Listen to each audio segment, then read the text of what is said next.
नमस्कार, स्वागत है आपका न्यूज कंगा पर और मैं हूं आपके साथ निशा भारद्वाज। और आज के इस बुलेटिन में जानेंगे दोपहर 12 बजे तक की सबसे बड़ी खबरों को। तो चलिए बिना वक्त गवाए शुरू करते हैं आज दोपहर 12 बजे तक की सबसे बड़ी खबरें।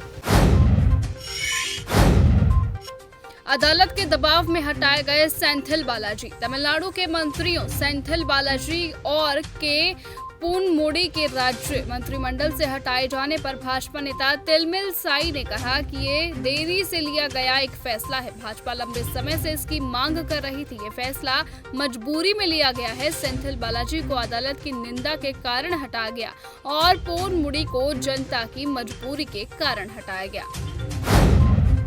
एबीवीपी के वैभव मीणा जेएनयू के जॉइंट सेक्रेटरी निर्वाचित। जवाहरलाल नेहरू विश्वविद्यालय छात्र संघ चुनाव परिणाम।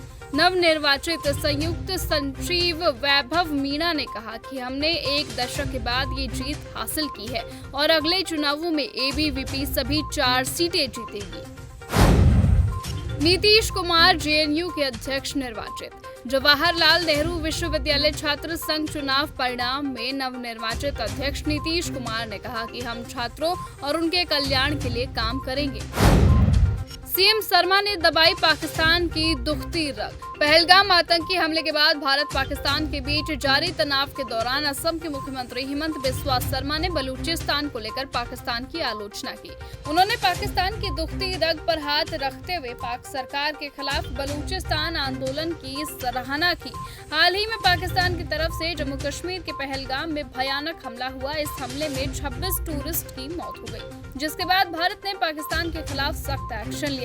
पहलगाम हमले के बाद ही सीएम शर्मा ने पाकिस्तान पर निशाना साधना शुरू कर दिया था। पंचायत चुनावों के दौरान कांग्रेस सांसद विधायक पर हमला। असम में पंचायत चुनाव प्रचार के दौरान रविवार को कांग्रेस सांसद प्रद्युत और विधायक शिबा मोनी बोरा पर हमला किया गया। पुलिस ने बताया कि अज्ञात बदमाशों ने रविवार को बोरदोलाई और बोरा पर उस समय हमला किया जब वो नगाव जिले में पंचायत चुनावों की बैठक में भाग लेने जा रहे थे। पुलिस ने बताया कि दोनों नेताओं को मामूली चोटें आई हैं, लेकिन उनके वाहन क्षतिग्रस्त हो गए। एक पुलिस अधिकारी ने यह भी बताया कि यह घटना दींग पुलिस थाना क्षेत्र अंतर्गत अपर दमनिया गांव में उस समय हुई जब कांग्रेस सांसद और विधायक पार्टी कार्यकर्ताओं के साथ एक प्रचार बैठक में भाग लेकर दूसरी बैठक में जा रहे थे। नेहा सिंह राठौर के खिलाफ 11 धाराओं में एफआईआर। जम्मू कश्मीर स्थित पहलगाम में आतंकी हमले के बाद कई वीडियोस और बयान जारी कर सुर्खियों में आई लोक गायिका नेहा सिंह राठौर के खिलाफ उत्तर प्रदेश की राजधानी लखनऊ में प्राथमिकी दर्ज की गई है। ये प्राथमिकी अभय सिंह की ओर से दर्ज कराई गई है। एफआईआर के बाद नेहा सिंह राठौर ने भी प्रतिक्रिया दी। राठौर के खिलाफ भारतीय न्याय संहिता की अलग अलग 10 धाराओं में प्राथमिकी दर्ज की गई। इसके अलावा आईटी एक्ट की धारा से भी एक प्राथमिकी दर्ज की गई है। शशि थरूर कांग्रेस पार्टी में है या बीजेपी में? पहलगाम हमले के मद्देनजर सुरक्षा को लेकर कांग्रेस नेता शशि थरूर के बयान पर उदित राज ने प्रतिक्रिया दी। उन्होंने सवाल किया कि शशि थरूर कांग्रेस पार्टी में शामिल है या नहीं, या फिर वो बीजेपी में शामिल है। उन्होंने शशि थरूर पर सुपर बीजेपी मैन बनने का आरोप लगाया। शशि थरूर ने पहलगाम हमले के मद्देनजर कहा था कि कोई भी देश किसी भी 100% फुल प्रूफ खुफिया जानकारी नहीं रख सकता है। उदित राज ने पहलगाम हमले के बारे में और दूसरे देशों की सुरक्षा के बारे में शशि थरूर ने जो कहा उस पर वो कहते हैं कि मैं उनसे एक सवाल पूछता हूं कि वो कांग्रेस पार्टी में है या फिर बीजेपी में। यही नरेंद्र मोदी जी थे जब वो पीएम नहीं थे तो कहते थे कि समस्या सीमा पर नहीं है। अखिलेश यादव की आंखें खराब, चश्मा लगवाएं।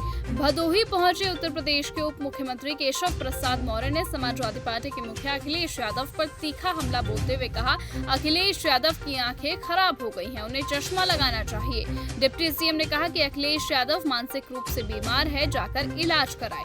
उन्होंने मीडिया से बात करते हुए कहा कि उनकी पार्टी 2027 के चुनावों में समाप्त हो जाएगी। मीडिया से बात करते हुए उप मुख्यमंत्री केशव प्रसाद मौर्य ने अखिलेश यादव द्वारा बीजेपी पर हिंदू मुस्लिम करने का आरोप लगाया और कहा कि अखिलेश यादव की आंखें खराब है, उन्हें चश्मा लगवा लेना चाहिए और मानसिक रूप से वो जो बीमार है उसके लिए वो जाएं और अपना इलाज करवाएं।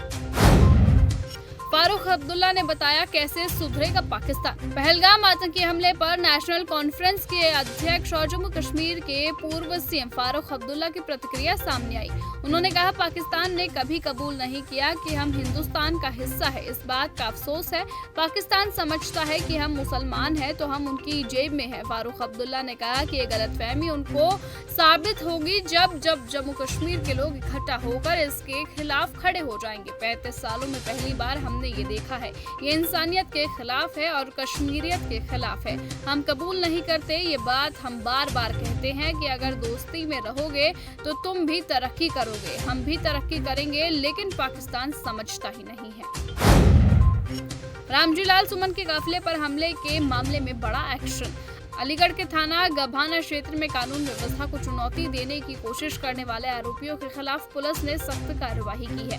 समाजवादी पार्टी के राज्यसभा सांसद रामजी लाल सुमन के काफिले पर हमले के मामले में पुलिस ने तत्काल प्रभाव से 5 आरोपियों को गिरफ्तार कर लिया है। फिलहाल आज के इस बुलेटिन में इतना ही। देश और दुनिया की तमाम बड़ी खबरों से जुड़े रहने के लिए आप बने रहें और देखते रहें चैनल न्यूज़ गंगा। नमस्कार।